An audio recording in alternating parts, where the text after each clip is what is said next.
طبعا اني او انت او اثنيناتنا نقدر نقول احنا اشخاص دائما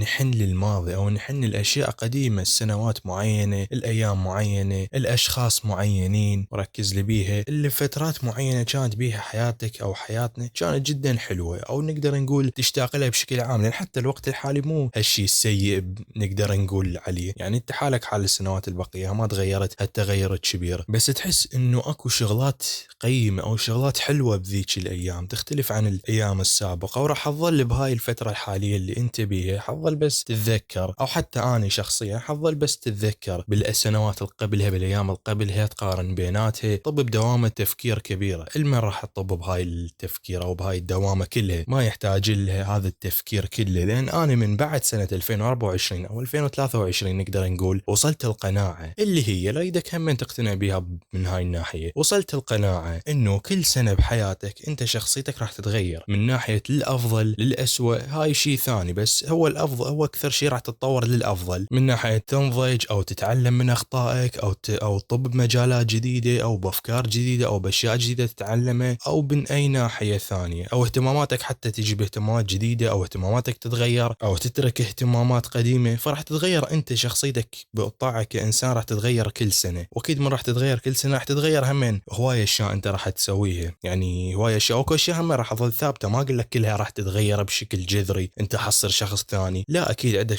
شغلات قديمة مثل العاب كنت تلعبها او اشخاص تحكي وياهم، او يعني تفاصيل بشكل عام بحياتك انت تعرفها، هاي راح تبقى ثابتة مستحيل راح تتغير. بس انا اقول لك انه حياتك راح تبقى نفسها بس راح تتغير من هاي النواحي. فشنو يعني انه انت شخصيتك راح تتغير بهذا القدر الكبير؟ يعني انه كل شيء راح يتغير عندك من ناحية اصدقائك،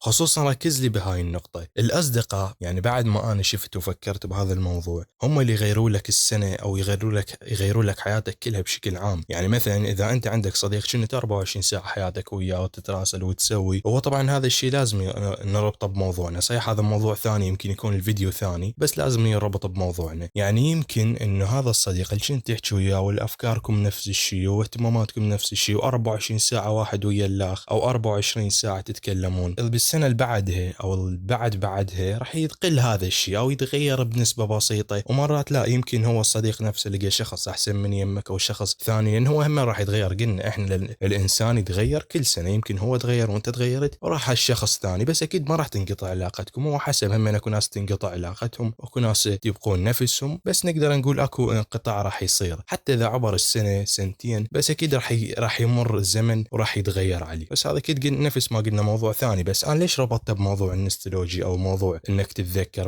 الماضي مالتك؟ لان هو احلى شيء، يعني انت اول شيء راح تتذكر الايام الحلوه والاصدقاء كانوا وهاي تفاصيل ثانيه راح تتذكرها، فهو شيء حلو. فانا شنو نصيحتي حاليا؟ انه انت تعيش حياتك، تعيش السنوات الحاليه، تعيش كل شيء انت جاي تحس به حاليا، تكون صداقات، تعيش بحياتك بشكل طبيعي،